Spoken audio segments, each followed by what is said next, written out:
Halo, berjumpa lagi bersama Arif di sini pada video pembelajaran bahasa Indonesia. Pada video kali ini, kita akan membahas mengenai drama. Nah, fokus materi kita adalah karakteristik dan unsur-unsur yang terdapat di dalam drama. Sekarang, mari kita lihat materi yang pertama. Karakteristik yang terdapat di dalam drama. Drama memiliki 3 karakteristik. Yang pertama, drama berbentuk cerita. Ciri atau karakteristik yang kedua adalah drama berupa dialog.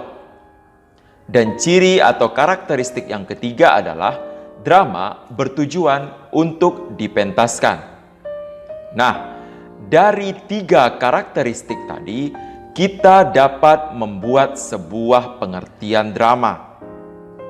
Drama merupakan teks cerita berbentuk dialog mengenai kehidupan dan watak manusia yang dipentaskan. Nah, mari kita lanjutkan ke materi yang berikutnya. Unsur-unsur drama sebagai sebuah karya sastra. Sebagai sebuah karya sastra, drama memiliki beberapa unsur. Mari kita lihat satu persatu. Yang pertama, unsur tema dan amanat. Tema bukanlah judul, jadi kamu jangan salah kaprah memahami tema. Tema adalah inti permasalahan yang menjadi ide cerita dalam drama. Sedangkan unsur amanat adalah pesan moral yang ingin disampaikan pengarang atau penulis drama. Amanat ini bersifat kias atau tersirat. Unsur berikutnya. Alur. Alur merupakan rangkaian peristiwa yang menggerakkan jalannya cerita dalam drama. Karena alur ini berupa rangkaian peristiwa, berarti alur terdiri atas beberapa peristiwa yang saling berkaitan antara satu dengan yang lainnya. Peristiwa yang satu akan menjadi penyebab peristiwa berikutnya. Makanya terbentuklah alur, sehingga kita sebagai penonton drama dapat menikmati cerita yang menyenangkan. Unsur berikutnya. Nah, masih terkait dengan unsur alur. Alur sendiri memiliki beberapa tahapan. Tahapan yang pertama disebut dengan pengenalan cerita. Apa itu tahapan pengenalan cerita? Pada tahapan pengenalan cerita, bagian ini adalah bagian permulaan dalam pementasan drama. Di bagian pengenalan cerita ini, terdapat pengenalan para tokoh, pengenalan latar pentas, dan pengungkapan masalah yang akan dihadapi oleh penonton. Tahapan yang kedua adalah tahap pemunculan konflik. Tahapan ini muncul konflik dan masalah yang dihadapi oleh tokoh utama dan tokoh-tokoh pendukung lainnya. Nah, setelah tahap pemunculan konflik ini, maka alur melangkah ke tahap yang ketiga, yang disebut dengan tahap konflik memuncak. Tahapan ini dikenal juga dengan istilah tahapan klimaks. Di tahapan ini, ketegangan dalam sebuah cerita drama sudah mencapai puncaknya.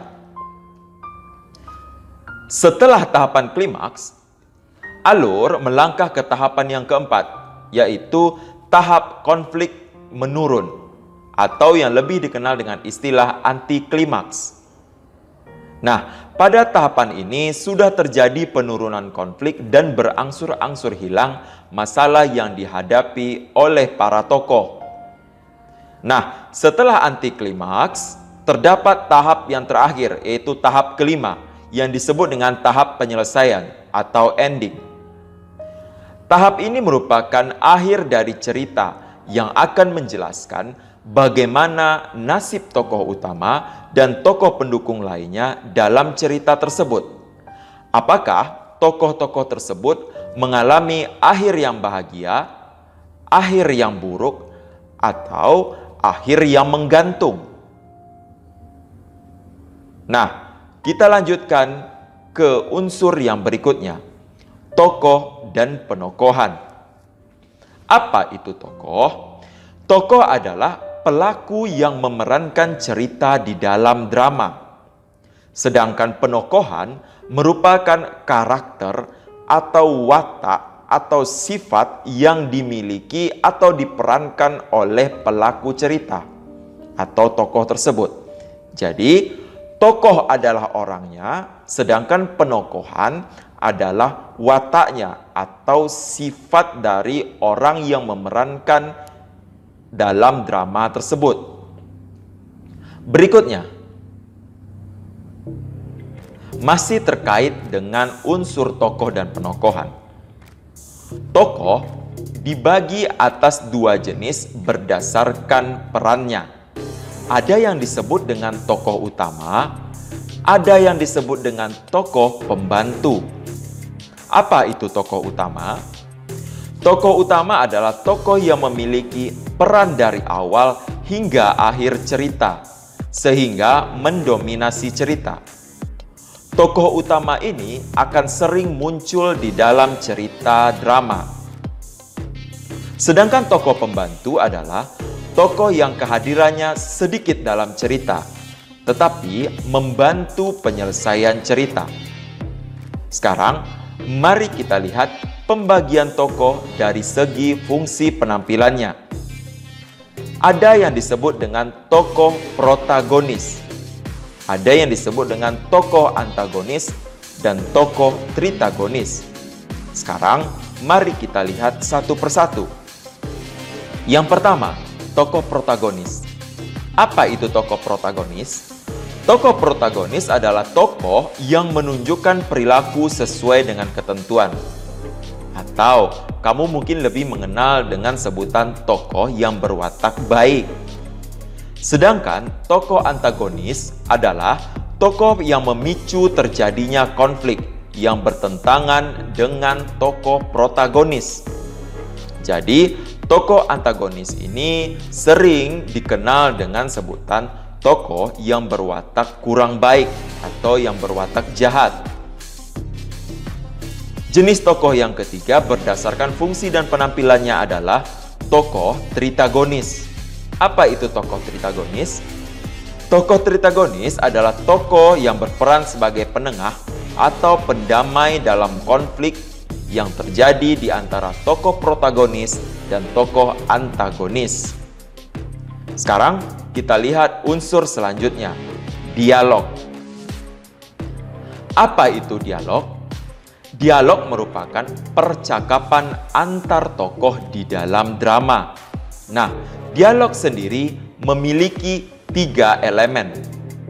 Elemen yang pertama dalam dialog adalah disebut dengan tokoh. Seperti yang sudah kita pahami sebelumnya, tokoh adalah pelaku yang memerankan karakter tertentu dalam cerita.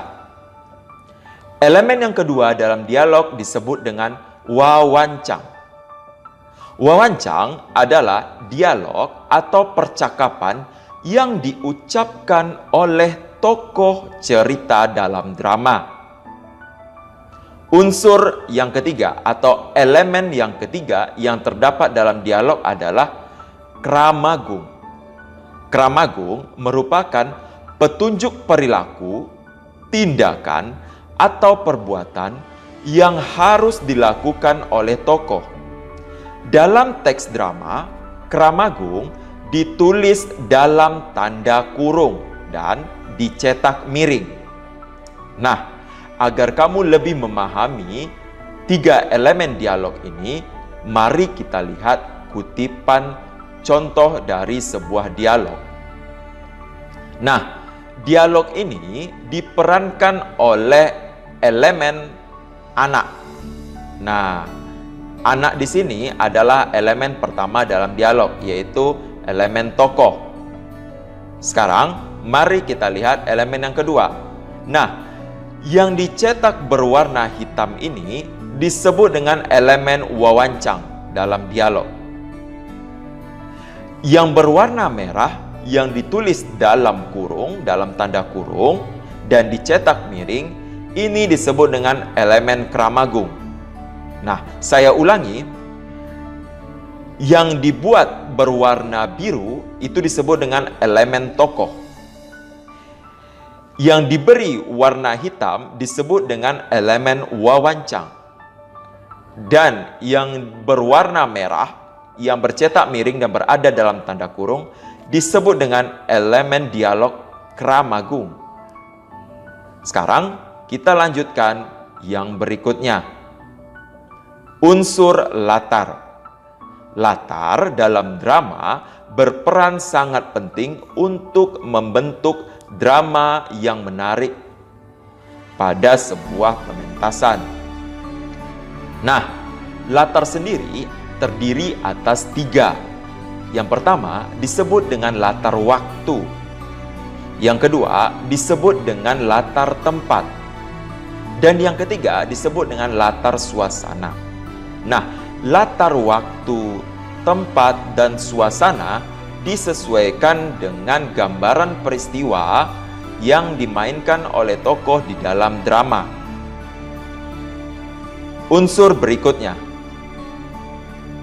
bahasa.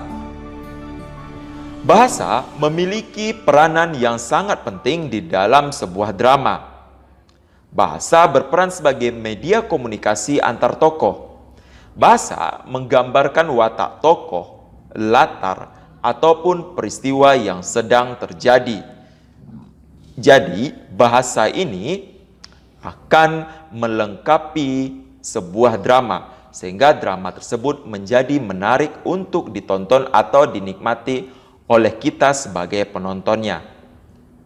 Nah, sampai di sini materi pada video pembelajaran kali ini. Semoga kamu bisa memahami apa yang telah saya sampaikan tadi. Sampai jumpa pada video pembelajaran berikutnya.